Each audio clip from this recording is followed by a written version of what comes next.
após séculos de estarmos de costas viradas, já era hora de nos falarmos e de nos ouvirmos. Aqui começa o Galiportos, Galiza e Portugal, voz a voz.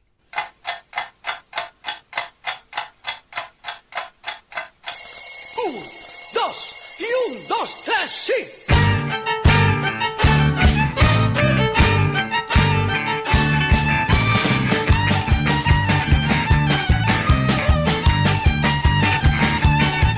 O ser humano é, sen dúbida, un ser de esencia única e misteriosa. Até cando há que pasar por dificultades para nos apercebermos que estamos aquí, tal vez, por unha única vez, e hai que aproveitar esta curta estadía para deixarmos algo, unha marca, por máis pequena que esta sexa. Sei que esta frase é un lugar común, mas cuántos aperceben diso realmente? Cuántos continúan a dicelo sen nada faceren?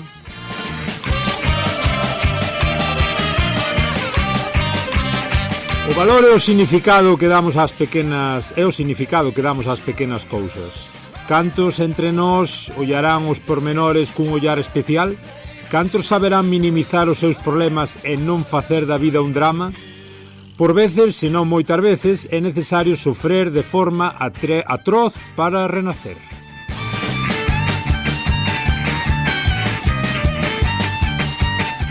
O Eremita galego é unha obra do autor Pedro Miguel Roxa, eremita do grego eremites, que vive en lugar ermo, persoa que evita a convivencia social, que vive isolada.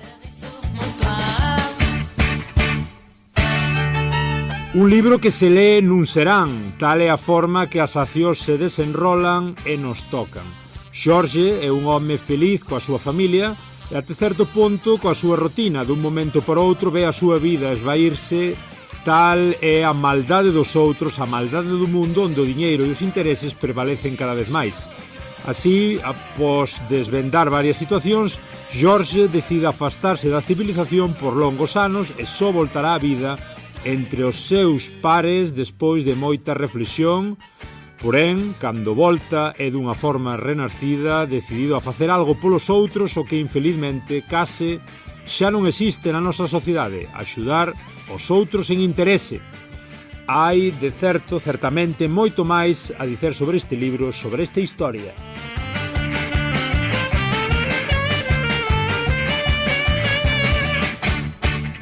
A parte de toda a reflexión que nos envolve nesta obra, hai unha crítica non menos importante por parte do autor ás editoras como grandes intereseiras nos libros escritos por autores de nomes sonantes sen ollar ao contido do libro. Vender o libro de alguén que xa é famoso é o obxectivo primeiro de moitas editoras. Este é un mundo coñecido por parte do autor. Imagino as dificultades en editar ou que presenciou que outros tiveren. Este é un libro que aconsello finalmente sen reservas.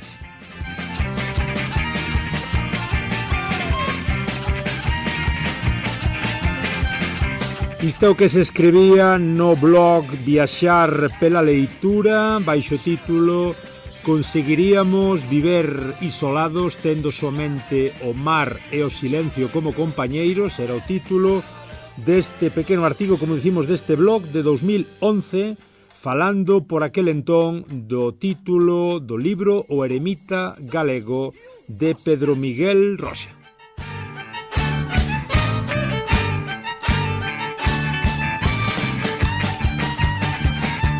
Ola, ola, moi boas, eu son Germán Esteves, xa sabedes, o xermano a portuguesa, e aquí estades nun novo episodio do voso Galiportos, esta xanela galaico-portuguesa, ollando sempre de cima para baixo do Miño. Benvidos!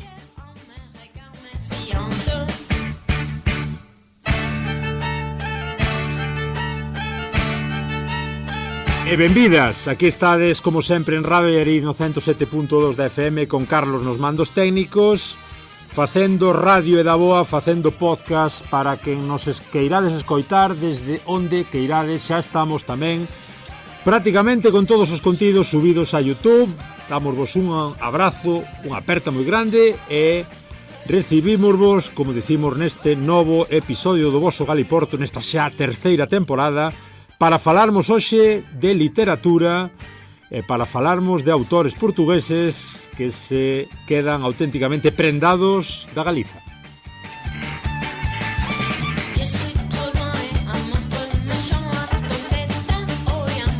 E estamos xa no directo con Pedro Miguel Roxa. Pedro Miguel é ese escritor, como a él se gusta definir, escritor portugués de alma galega. Sempre estamos a falar do lado galego de tantísimas conexións e tantísimos intereses pola lusofonía. É un pouquiño máis complicado encontrarmos este interese do lado sur do Miño. Está connosco xa Pedro Miguel. Moi boas, Pedro. Olá, Germán, boa tarde. Un prazer. Desde onde nos estás a falar? Penso que andas aí pertiño de Lisboa, non? Exatamente, no Estoril, máis concretamente. Contanos, porque é curioso, eres profesor de inglés actualmente, estiveches en diferentes centros, agora estás no Estoril, aí na costa lisboeta, e estás nunha escola que se chama como? Curiosamente, Germano, antes de mais eu quero agradecer o convite, muito gentil, portanto muito obrigado pelo convite. Quero dar também os parabéns ao teu projeto, é excepcional. Tudo o que nós possamos fazer para aproximar os dois lados do Rio Minho é espetacular, portanto os meus parabéns. Em relação à tua questão, curiosamente, eu estou a lecionar na escola EB23 da Galiza. É mesmo assim que se chama a escola. É boa. Porque, já agora explicando, Galiza é uma zona, portanto é um local do Estoril, e a escola foi buscar o seu nome. Sí. Pedro, acabamos de ler un pouco na intro esa alusión, esa cita da túa novela. Levas xa varias novelas escritas. Un pouquiño, bueno, despois falaremos, non? Un pouco das túas obras. Contanos de onde parte este interese que te liga tantísimo a Galiza. Contanos un pouco ese percurso de vida que te leva a encontrarte a norte do Miño. Sim, então vamos remontar a 33 anos, eu estou a ficar velho. Foi em 1992, eu na altura entrei na Universidade do Minho, em Braga, e nesse outono fomos numa visita de estudo a Santiago de Compostela e foi a primeira vez que eu fui à Galiza. E digamos que foi um amor à primeira vista, porque aqui em Portugal, e já podemos falar sobre isso, vendem-nos muito uma imagem de uma Espanha una, focada em Madrid, com o castelhano, e era essa a imagem que eu tinha durante a minha infância, durante a minha adolescência. E qual não foi a minha surpresa quando cheguei à Galiza e, ao ouvir as pessoas, parece que estava em Portugal. Fiquei admirado, fiquei fascinado, e portanto foi em 1992, nessa primeira visita, que surgiu o meu interesse. Un pouco, digamos, esa época universitaria que comentas, e aí desde Braga xa te movías a Vigo, a Santiago, a Coruña. Un pouco aí tamén cando te decidiche que querías escribir algo, ou iso foi máis adiante? Foi um bocadinho mais tarde, portanto, primeiro surgiu o interesse, e o interesse envolveu leituras, estudo, e foi aí que eu conheci, portanto, na Universidade do Minho havia um estudo de galego, era o professor Pedro Dono, portanto, e eu inscrevi-me para aprender galego. Na altura também conheci o professor Isaac Stravis, que é de Ourense, e fui a Ourense precisamente, e tivemos boas conversas sobre esta questão da relação entre Portugal e a Galiza. Portanto, eu diria que no início não pensava ainda escrever, no início foi mais o ler, o conversar, o conhecer, o investigar, não é? Porque nós, para escrevermos, temos que ter algo para contar. E então houve ali aqueles anos todos em que eu visitava muito a Galiza. Referiste e bem Vigo, Compostela e a Coruña, mas também a Ourense e muita Costa da Morte, que é uma zona que eu gosto muito. Portanto, Germano, antes dos livros houve essa fase, a fase da visita, das conversas, de conhecer, de ler, que acho que é muito importante antes de escrever. Claro, é moi interesante isto que nos contas, Pedro. Como era a Galiza aquela dos anos 90 vista dos ollos dun portugués? Dun portugués, concretamente, tú és do centro, non, Pedro? Do centro-sur? Sim. Exatamente. Eu vivia com os meus pais em Viseu, que é uma cidade do centro-norte de Portugal, antes de estudar para Braga. Portanto, eu fui para Braga com 18 anos. Claro. A Galiza dos anos 90, eu não sei, isto é só uma opinião pessoal, eu sentia que na altura estaria mais próxima de Portugal. Portanto, havia mais uma tendência, eu posso estar errado nesta análise, mas é uma análise pessoal. Eu acho que hoje em dia, quando eu visito a Galiza, e eu vou quase todos os anos, sinto que parece que estará mais próxima da espanholização, desculpa o termo, parece que se afastou um bocadinho. Eu posso estar enganado, mas acho que houve essa mudança. Portanto, nos anos 90 eu sentia até mesmo sentimentos de independentistas ou sentimentos de ligação, de poder haver uma ligação mais forte a Portugal. Nos últimos anos tenho sentido que essa corrente ficou mais apagada. Não sei, pode ser uma análise errada, é uma análise muito pessoal, posso estar enganado. É o que comentaba tamén o noso querido amigo Marco Neves, aí divulgador da lingua portuguesa, non? Un pouco o sentido de que o galego comezou a ser moito máis visível e á vez, digamos que en canto o galego estaba, que antes era invisível, pois estaba xa presente nos sinais, nos letreiros, digamos por escrito, a nivel oral, pois a cousa comezaba a ir a menos. Efectivamente, o castellano comezou a ter máis falantes, non? Cousas que leva aí detrás a diglosia.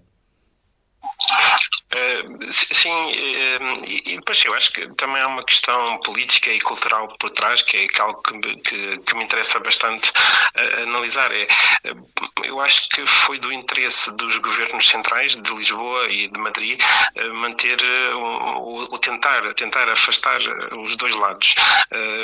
Não teremos tempo para ir aos pormenores, claro. Mas esta dicotomia Lisboa-Madrid portanto, nós no outro dia estávamos em conversa, falámos da questão da RTP, da televisão portuguesa. Foi algo que eu nunca compreendi, porque é que na Galiza não se via a televisão portuguesa, não é? E eu acho que aí é uma questão política precisamente para nos tornar desconhecidos, digamos, e não próximos. Não estou aqui a inventar uma teoria da conspiração, mas é aquilo que eu sinto há vários anos, é que do lado do governo português e do governo de Madrid não existe assim tanto interesse nessa aproximação cultural. Que sentias naqueles anos, Pedro, xa vou voltando para os anos máis recentes xa de escribir, cando un pouco te tornas escritor, mas daqueles anos que sentías á túa volta? Sentías que eras unha persoa diferente por esta galeguidade? Como explicabas isto aos teus colegas? Como te relacionabas con esta temática, por exemplo, coa xente da Universidade do Miño, cos teus amigos en Viseu? Contanos un pouco como recordas aquilo. Eu destacava, sobretudo, a grande proximidade. Quando eu conversava com amigos ou com familiares, eu realçava essa presença que existe entre os dois povos e comentava muita estranheza que me causava o facto de termos estado de costas voltadas durante tanto tempo, sendo tão... É como se tivessem separado dois gêmeos, dois irmãos gêmeos, não é? Que foram separados à força, mas que se voltarem a encontrar vão verificar que são, eu não digo iguais, mas que são muito semelhantes, são muito parecidos, não é? Aliás, a nossa língua, o português, nasceu precisamente aí, na Galiza, não é? Portanto, estão aí as nossas raízes, muitas das nossas raízes. E eu, nessa altura, nos anos 90, portanto, como eu referi, com o professor Isaac Stravis, também com o professor Bernardo Penabad, o professor Isaac Lourido, portanto, várias pessoas da Galiza que estavam muito próximas da Associação Galega da Língua, que estavam muito próximas da ideia de poder haver uma maior aproximação entre Portugal e Galiza, aquela famosa expressão Portugaliza, não é? E eu nos anos 90 estava muito imbuído nesse espírito, portanto, digamos que estava muito ativo nessa causa de união dos povos, e as nossas conversas, portanto, entre amigos e entre os meus amigos galegos, era precisamente nesse sentido, de nos aproximarmos o máximo possível. Claro, como agora, digamos, na figura de profesor, como contar isto todo, como explicar aí en Oeiras, en Estoril, en Lisboa, sobre todo nunha realidade pois que non é a do norte de Portugal, como explicar a cuestión galega? Como xa sei que és profesor de inglés, mas non sei se tes algunha ocasión tamén de formal ou informalmente abordar estas cuestións cos teus alumnos, cos teus círculos próximos. Com os meus alunos torna-se um bocadinho mais difícil, porque nós temos aulas de 50 minutos, são aulas breves, e estando eu a ensinar inglês, já aconteceu uma vez ou outra, surgiu essa possibilidade de introduzir a questão galega, mas é difícil encaixar no contexto da aula de inglês. Mas junto dos meus colegas, assim, sempre que vem a propósito, e aliás alguns leem os meus livros, não é? E também me perguntam porquê estar a Galiza em todas as obras. Eu tenho 5 livros publicados neste momento e todos tocam, digamos assim, na Galiza. Portanto, com alunos mais difícil, com amigos.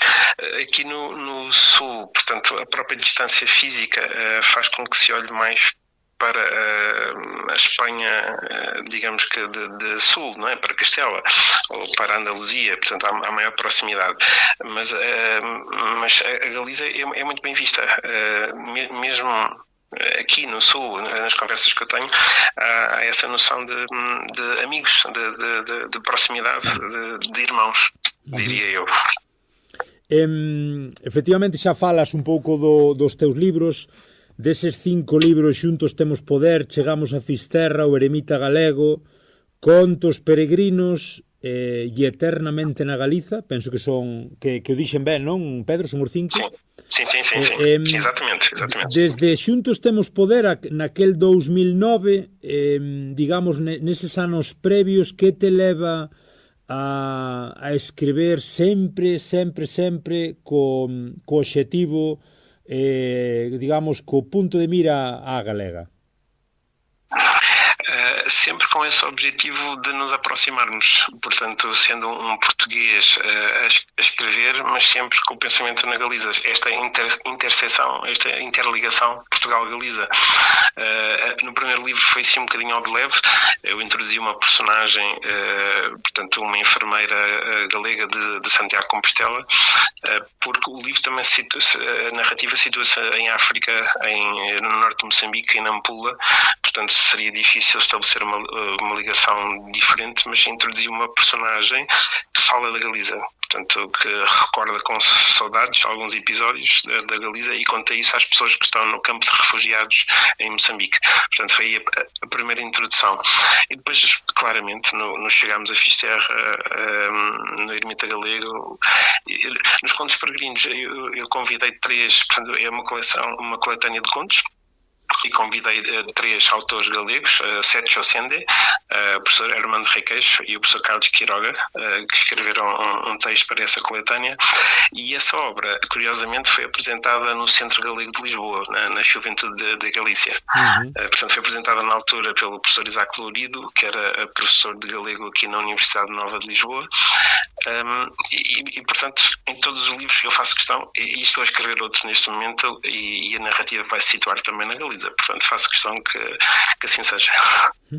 Entón pasas dunha personaxe galega, dunha enfermeira, nese Xuntos temos poder, a unha narrativa máis, digamos, focada nesa Costa da Morte.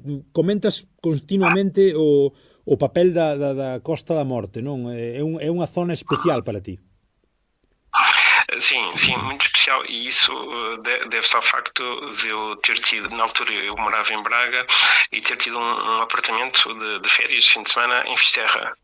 E como ia muito a Fisterra e como vivenciava o dia-a-dia de Fisterra, nessa segunda obra quis escrever, poderia haver a hipótese de escrever Finisterra, como aqui em Portugal conhecem, não é? Mas eu fiz de propósito para colocar o termo galego Fisterra, precisamente para causar uma eventual estranheza aqui a quem lesse o livro em Portugal.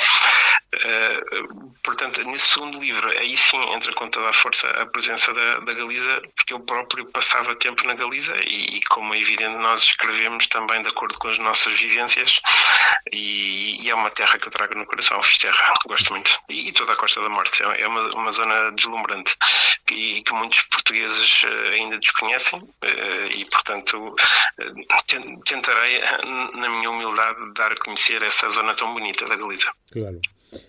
Pedro, e despois xa chega o 2011 o Eremita Galego, do que líamos un pouco aí na entrada do programa. Un profesor do Porto refúxiase en Muxía. Contanos un pouco pois esa sinopse, ese argumento deste fantástico libro, desta novela.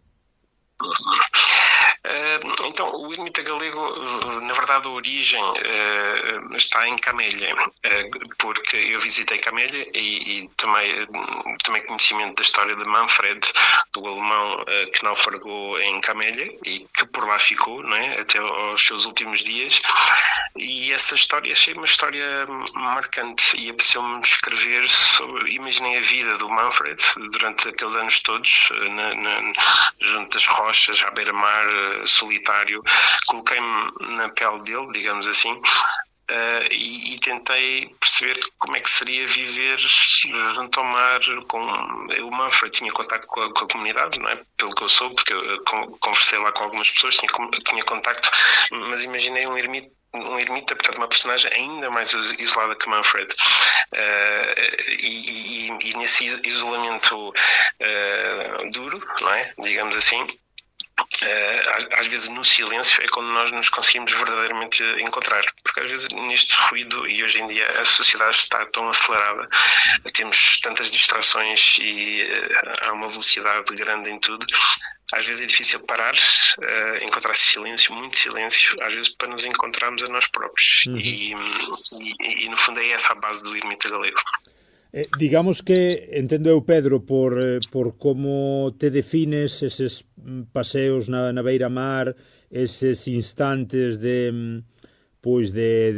relax aí ollando pro mar, eses concertos de jazz, ese contemplar as estrelas, pensas que tentas transmitir esa necesidade de benestar, de pausa tamén aos teus libros? Sim, sem dúvida.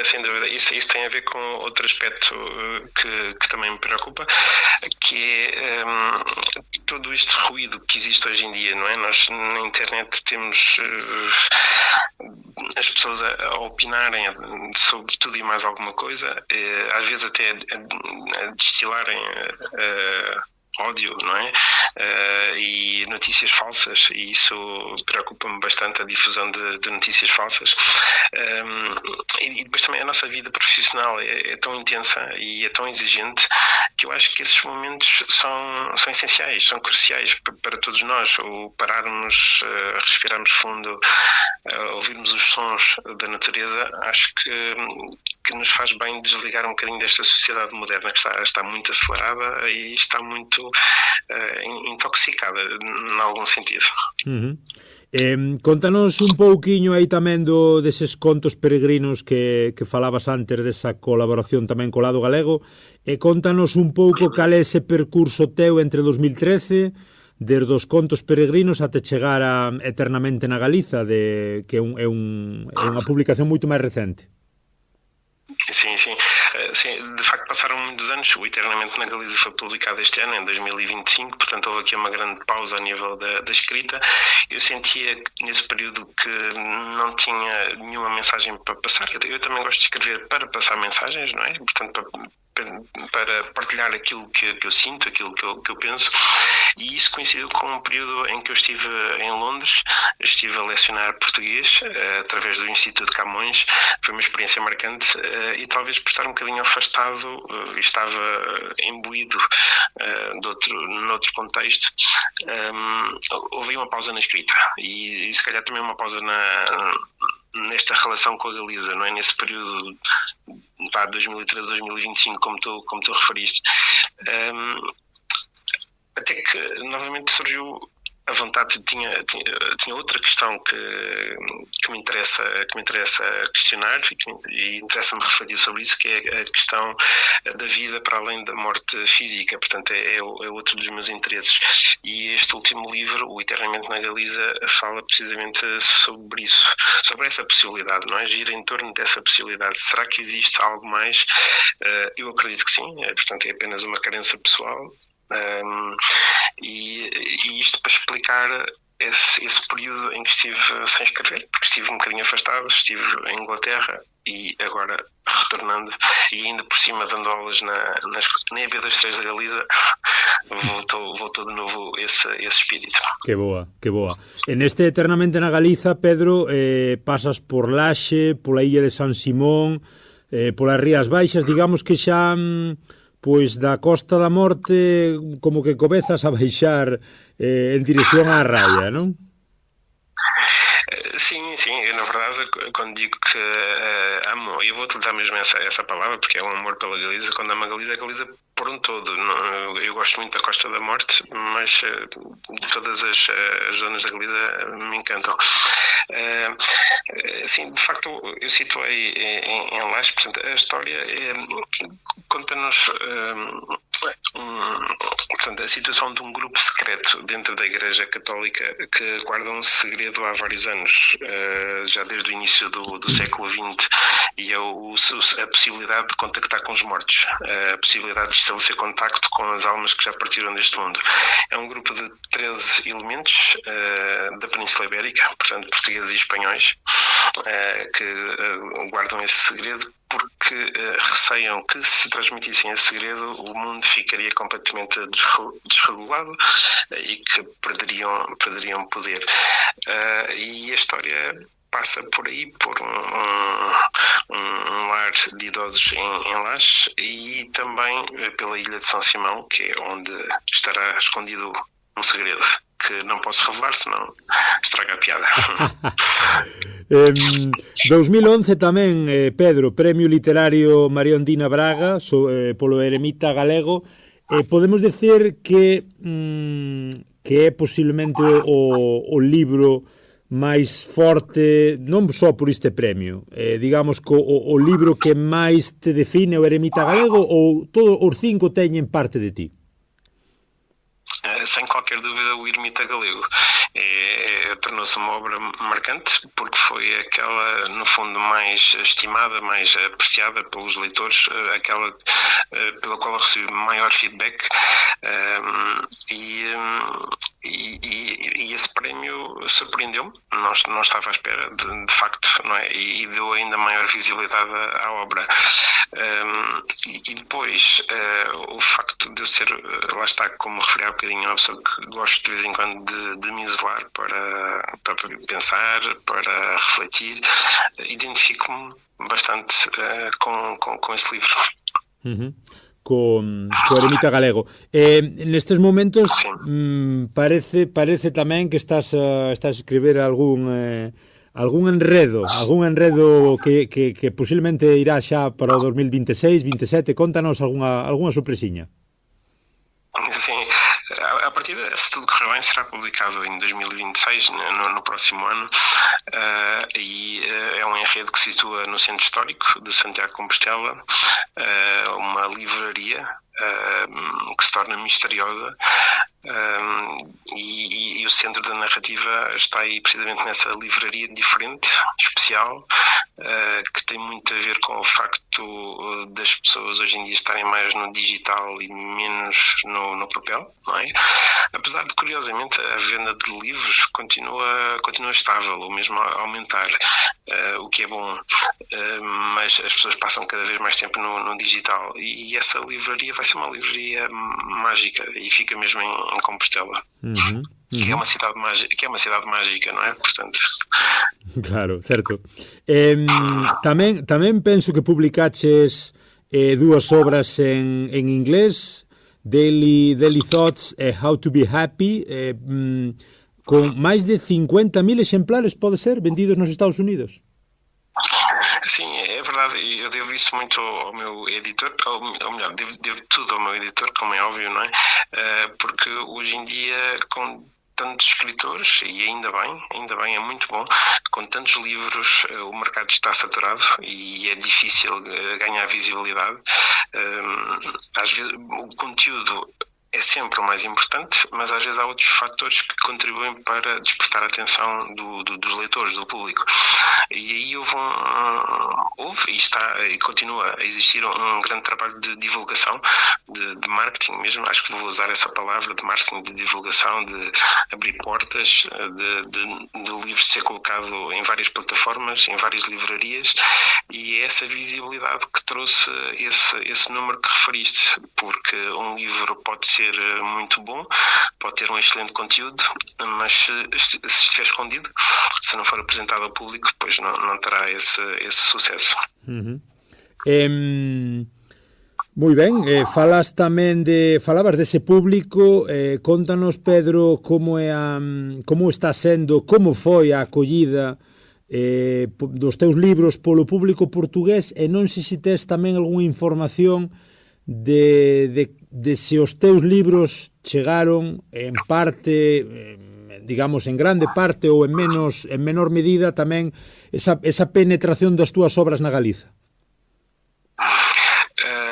É uma diferença abismal, porque eu falava das obras em inglês e estou a trabalhar com um editor, com uma empresa que trabalha nessa área editorial, faz toda a diferença.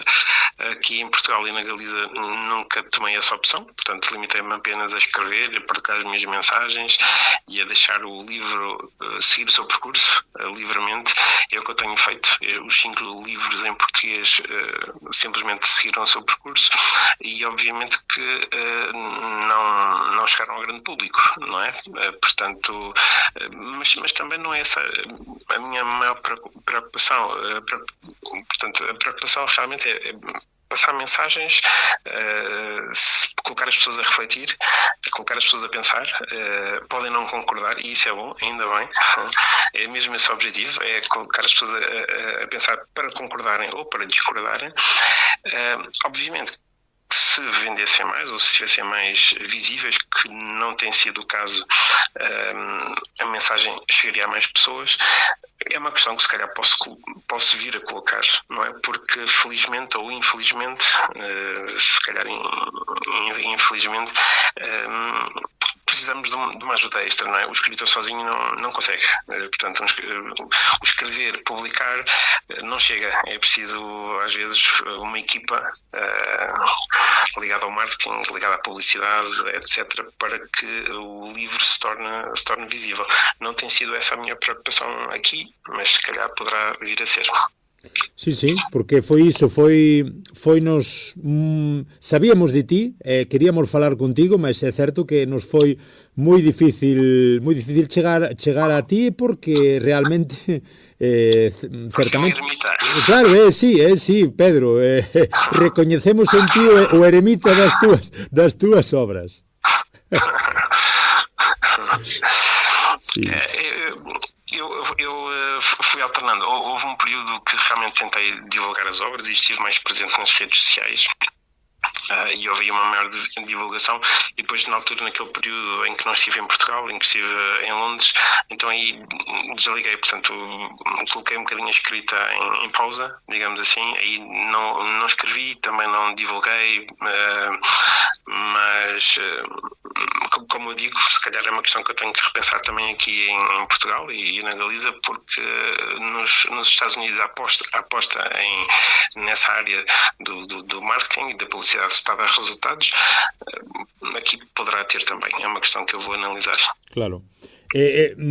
Pase o que pase, aconteça o que acontecer, estamos perante unha personaxe, digamos, un escritor único, Pedro. Permítame as palabras, porque posiblemente non hai na historia un escritor como a ti que do lado portugués teña prácticamente toda a obra pois localizada, destinada, colocada coa palabra Galiza, coa temática Galiza polo medio. Pois, Germán, não tenho conhecimento. Eu sei que há um escritor português, o Luís Ferreira, que escreve sobre o Caminho de Santiago. Portanto, é, digamos que a especialidade na sua escrita, o Caminho de Santiago. E, se não estou em erro, todos os livros, ou se não são todos os livros, praticamente todos, estão ligados ao Caminho de Santiago. Portanto, diria que o caso do Luís Ferreira, portanto, poderá ser parecido, mas no caso dele, ele foca-se só no Caminho de Santiago e nas suas experiências. Portanto, ele já fez os vários caminhos, e os livros dele estão mais relacionados com as experiências que ele tem no Caminho de Santiago. Agora, assim, em termos de ficção, pois, não sei, talvez, mas faço isto mesmo com gosto. Acho que não conseguiria fazer de outra maneira. Eu não sei explicar. Há coisas que não se explicam, não é? Há sentimentos que não têm explicação, e eu não coloco a narrativa na Galiza só porque sim. É porque me puxa para lá, porque quero, porque gosto, porque é lá que me sinto confortável. E quando alguém disse há uns anos atrás que eu era o escritor português da alma galega, de facto acertou um bocadinho nessa questão da alma galega. Eu sou, o cartão de cidadão é português, mas na verdade sinto que, se alguém acreditar na reencarnação, noutra vida, eu de certeza que eu sou galego. Que maravilla, Pedro. Que maravilla, porque, como dicimos, sempre estamos moi ao tanto tamén aquí no Galiportus de tantísimos galegos que sinten esa conexión con Portugal. Nos moito máis complicado encontrarmos a reciprocidade, digamos, do lado portugués, por inmensos factores que xa sabemos. Sim, e alguns fatores têm a ver com aquilo que nós referimos há pouco, a questão política, não é? O que é uma pena, porque, se bem que no norte de Portugal eu tenho percebido, mesmo na zona do Porto, de Braga, há muitos intercâmbios. Ainda há pouco tempo vi nas redes sociais um encontro de bibliotecários da Galiza e do norte de Portugal. Portanto, entre o norte de Portugal e a Galiza, acho que as relações já são muito aprofundadas, já são muito próximas. Eu diria que o grande problema será, portanto, no Portugal no seu geral, não é? E a Espanha no geral. Portanto, claro. Galiza, norte de Portugal, eu acho que já está bem, já há uma boa relação. Agora, no geral, Portugal e Espanha, pois aí podia ser feito muito mais. Claro. Para acabarmos xa, Pedro, contanos, preguntábache antes por eses anos 90, dinos un pouco aí nesa faceta, nesa parte individual das túas últimas visitas a Galiza, que foi o mellor, que foi o peor, que foi o máis inspirador, que foi o que menos che gustou? Dinos un pouco. Menos gostou praticamente nada, não é? A única coisa que eu posso referir, e notei, como há bocadinho disse, mas é o que é, e temos que respeitar. Eu sinto que, e posso estar enganado, mais uma vez refiro isso, eu sinto que a maior parte da população da Galiza está virada, e naturalmente virada para a Espanha, faz parte, naturalmente, não é? E esse aspecto às vezes é o que me desencanta mais. Toda a zona de Ourense ou de Vigo, mais próxima de Portugal, aí não há problema, aí há uma grande ligação, mas a Galiza no seu todo, às vezes gostava que fôssemos mais próximos.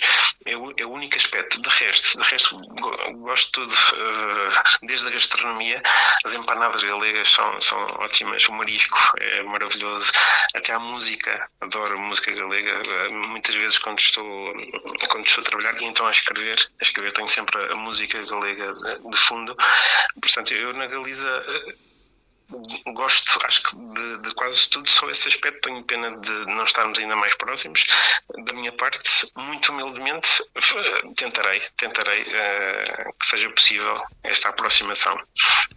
Pois, Pedro Miguel Rocha, prazer enorme, parabéns polo teu traballo, parabéns e felicidades, obrigadísimo por estares aquí tamén no Galiportus, nesta tentativa tamén particular daqui desde Radio Arí de visibilizar obras, figuras como a túa, moi pouco coñecidas en Portugal, ou pouco, e menos aínda do lado galego. É unha maravilla, e non sei se queres algunha recomendación, algún consello, algún desexo que queiras para pechar a nosa entrevista. Quero só reforçar o agradecimento e dar os parabéns, German. Se houvesse mais pessoas como tu com estes projetos, certamente este meu objetivo, este meu sonho de estarmos mais unidos, mais próximos, este meu sonho ficaria mais perto. Portanto, eu quero terminar dando-te os parabéns a ti, ao teu projeto. É promissor, é encantador e espero que corra muito bem e que tenha muito sucesso.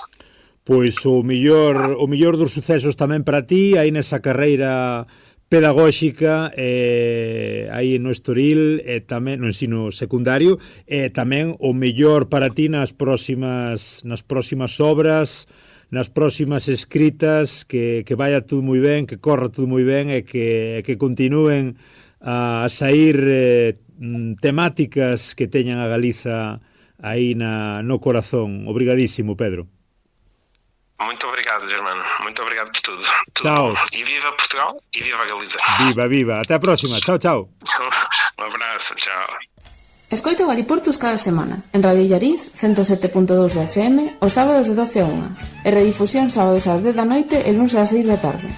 Tamén na súa emisión online e nas emisoras da Coac FM Coruña.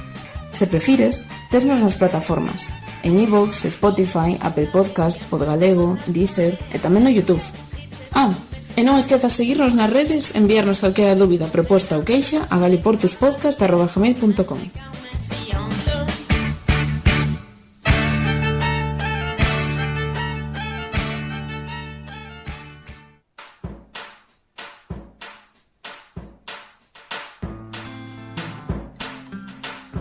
Por máis nada, até aquí este episodio falando un pouco de literatura, de sentimentos e de obras portuguesas con moito sotaque galego, con moito corazón e moitos personaxes tamén nesa ficción inspirada na Galiza. Falamos con Pedro Miguel Roxa, este fantástico escritor non moi coñecido, mais que desde o principio, desde hai anos, ten esa alma galega, ese escritor portugués con plena alma galega. Un placer telo aquí no Galiportus e un placer tervos aquí tamén, disfrutando destes e doutros contidos. Mandamosvos unha aperta moi grande, un abrazo, esperámosvos nos próximos episodios e vamos embora cun tema, como non, recomendado por este escritor, por Pedro Miguel Roxa, unha das súas músicas favoritas. Temos a Carlos Núñez coa súa Lela. Chao, obrigado.